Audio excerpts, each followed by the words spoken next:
Welcome, curious minds, to another deep dive. Today we're plunging headfirst into a world brimming with ancient magic, shadowy conspiracies, and a legendary thief who, frankly, sounds like he just wants a good night's sleep. We've got excerpts here from Alexey Pehov's fantasy novel, Shadow Prowler. We're ready to extract the most, thrilling nuggets for you. Get ready for a shortcut to being well-informed about a hero unlike any other. Absolutely. And we're not just like recounting a story here. We're really analyzing a richly textured world where, well, every shadow might hide a secret and every ally might have their own agenda. Our mission today is uncovering the layers of conflict, some surprising truths about the mythical races, and the precarious position of our protagonist, Shadow Herald. It's a really fascinating look at how history, prophecy, and personal choice all intertwine, sometimes against his will, it seems. Okay, let's unpack this then. Our story kicks off in Avendoom, the capital of Valiostr. This city sounds like a character in itself. What's it like, and who is this Shadow Herald who calls it home? Right, Avendoom. It's not your average fantasy capital. Think of it almost like three cities fused together. Yeah. You've got the inner city that's for the aristocrats, the powerful magicians, the king's palace, all that. Then there's the artisan city and the magician's quarter. Busy, full of trade, libraries, magical learning, you name it. And finally, the port city, right on the cold sea. Bustling, yeah, but definitely dangerous. The whole thing's a huge triangle protected by these massive walls and a fort armed with gnome cannons. Gnome cannons. Yeah. And what really sets the mood is this grayish yellow mist that just hangs over the city. Some people whisper it's a wizard's trick, maybe for protection, maybe hiding something.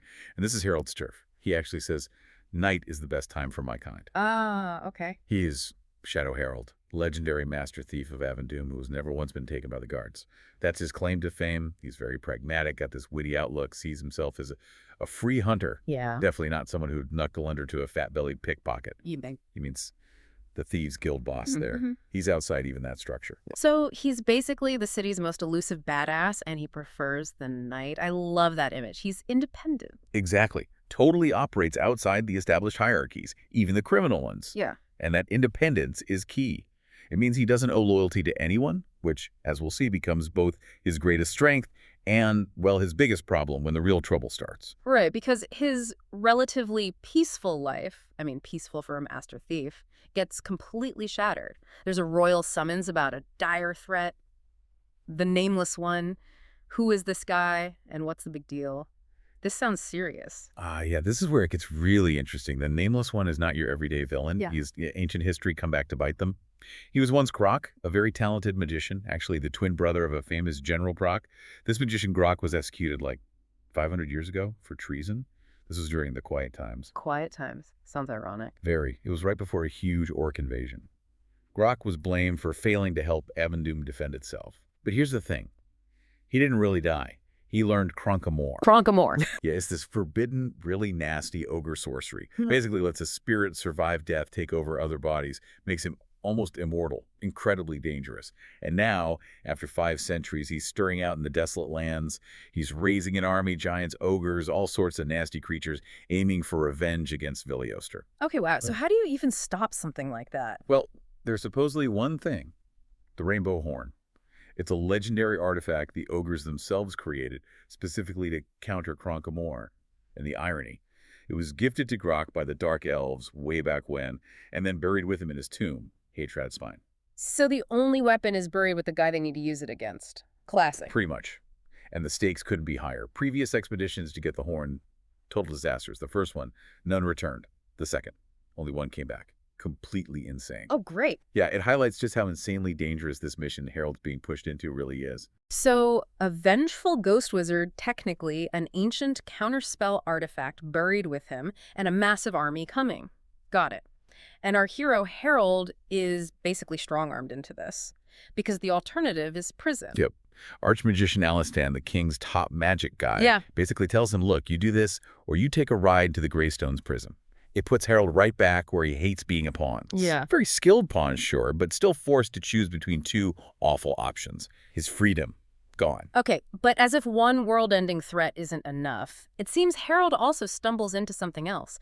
The machinations of another, maybe equally dangerous, but way more subtle antagonist, the Master. What do we know about this shadowy figure? Ah, the Master, yes. This is a whole different ballgame. Unlike the Nameless One's obvious threat, the Master operates entirely behind the scenes. We see his influence, or maybe her influence, we don't know, through various agents. People like Duke Payton, who got his throat ripped out, by the way, Yeah. shows you the methods, Yes. and Marcoon, who's the head of Avendoom's Thieves Guild.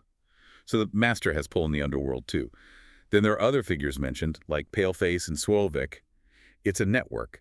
And this network seems obsessed with getting this really weird item called the Horse of Shadows. The Horse of Shadows, what is that? Get this, it apparently looks like the phallus of some ancient pagan god. Wait, what? Seriously? Seriously, that's the description, not your typical glowing sword or amulet. And the disappearance of this stone, as it's sometimes called, led to the murder of another big shot, Archmagician Ostand.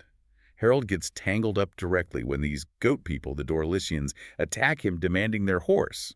And then a literal demon emissary, Vukjaz, sent by the Master, also tasks Harold with finding it. Whoa. Okay, so goat people, demons, murdered archmagicians, all over this phallic stone. Harold's really in the thick of it. Exactly. It's like a secret war being fought in the shadows, and Harold's caught right in the crossfire, probably without knowing all the players. He's like this unwilling magnet for trouble from every direction, the overt and the covert. Absolutely. And the Master's threat feels in some ways more insidious, corrupting from within, using existing structures, makes it really hard to know who to trust. So Harold's journey is this winding path into, well, multiple layers of danger. He's not a warrior, not really a wizard. How does he handle all this? What's his toolkit look like for navigating this mess?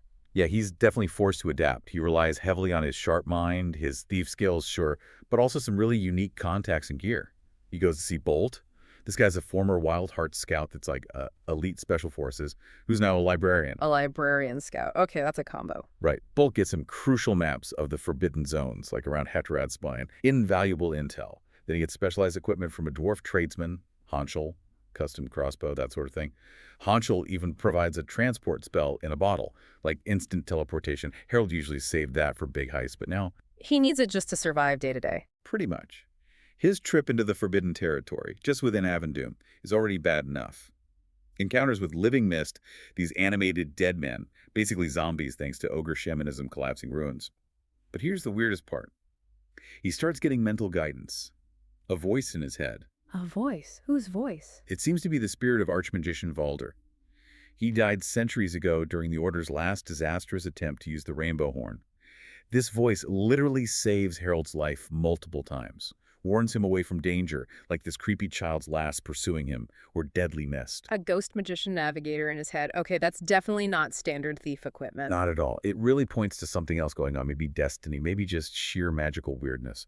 All these skills and assists come together in this massive chaotic fight at an inn called Gosmos. You've got the Dorlicians, Markun's thieves, the demon Vukjaz, and magicians sent by another character, Artsivus, all showing up.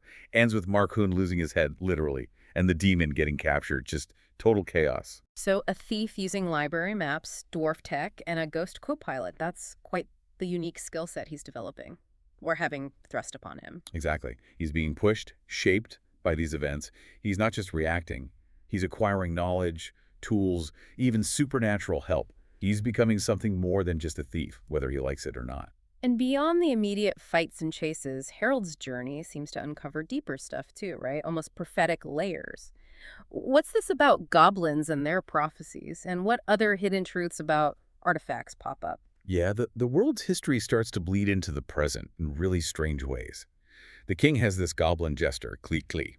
Klee Klee shows Harold the Brook-Grook. The Brook. Brook-Grook. It's the ancient goblin book of prophecies, supposedly written like 3,500 years ago. Klee Klee insists Harold is the dancer in the shadows mentioned in this ancient book. And Harold's reaction? Predictably skeptical. He basically calls it stupid fairy tales and the insane ramblings of shamans.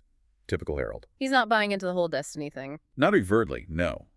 But the seed's planted, Simultaneously, Harold has this dream, a really vivid one. He learns about something called the Key. Apparently, it was commissioned over 1,000 years ago by a dark elf prince, Alotsa, made by a master dwarf craftsman, Faral. This key is supposedly vital for controlling something that dwells inside Rod's spine. Something that dwells, that sounds ominous. Related to the horn or grok? It's not entirely clear, but it's powerful and dangerous. And here's the kicker. We find out that Swivik, one of the Master's agents we mentioned earlier, was also trying to get this key. Okay, so the Master's tied into the Herod's spine stuff too, not just the weird horse statue. It's all connected. It seems like it. Everything starts weaving together, the Nameless One, the Master, these ancient artifacts. And then there's more immediate deception. The expedition finds this village, Vishki, supposedly under plague quarantine. Oh, I sense a twist. You sense correctly, it's completely fake. A setup by two Order magicians, Balshan and Klena, part of the expedition. It highlights the internal politics, the hidden agendas even among the supposed allies. As Hallis, a gnome in the group, says, magicians get up to all sorts of dirty business behind your backs. Wow. So prophecies, ancient keys, fake plagues. Even as allies might have ulterior motives, trust is becoming a real luxury item. Exactly. It creates this atmosphere where nothing can be taken at face value. Every piece of information, every alliance has to be questioned. That's incredibly stressful for Harold and for the reader. But despite all the deception, the huge threats, Harold isn't completely alone, is he? He does have companions on this insane quest. What do these alliances look like, and what does the journey teach us about, like, the real cost of war and sacrifice? He's got a fascinating, if maybe reluctant, crew. There are the Wild Hearts, these elite human soldiers. Guys like Daler, Hallis the Gnome, Tomcat, Arnk. Real veterans. And alongside them, Dark Elves. Lady Marilissa, El Agrassa. Dark elves helping humans. That sounds unusual in fantasy sometimes. It is. And Marilissa is very clear it's not about altruism. She basically says their alliance with Valiostr is pure pragmatism. Her logic is brutal. If the Nameless One crushes Valiostr, the orcs he indirectly unleashes will eventually exterminate all other races. She calls it a snowball that could become an avalanche of a new division of the world. It's about survival. So, alliances born from mutual terror, essentially. Pretty much. And the journey itself drives home the cost of past conflicts. They travel through Hargon's wasteland.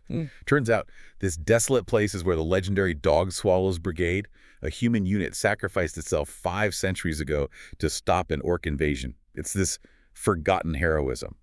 Avendoom probably owes its existence to them, but they're barely a footnote now. History gets forgotten easily, doesn't it? Tragically so. And that history becomes violently real when ogre shamans summon these awful little purple-skinned creatures in the wasteland. The name is horrifying, apparently. Saliaga Katar Agdakung. They're incredibly deadly. And one of the Wild Hearts, Tomcat, is killed by them. Brutally. Oh, man. So the past isn't just history, it's still lethal. Exactly. And in that moment, Harold is saved again, partly by Valdor's voice in his head, but also it looks like ghostly arrows start firing. The implication is it might be the spirits of Harkon's brigade still fighting. Past and present sacrifices literally overlapping. Wow. So the fairy tale ideas of elves are gone, human history is buried, and magical battles have these terrible personal costs that echo through time. It's a really gritty, complex picture. Alliances are messy, survival is paramount, and the past is never really past. Precisely. It really underlines that history isn't just dates and names. It's a living force, often a violent one, and it constantly demands a price.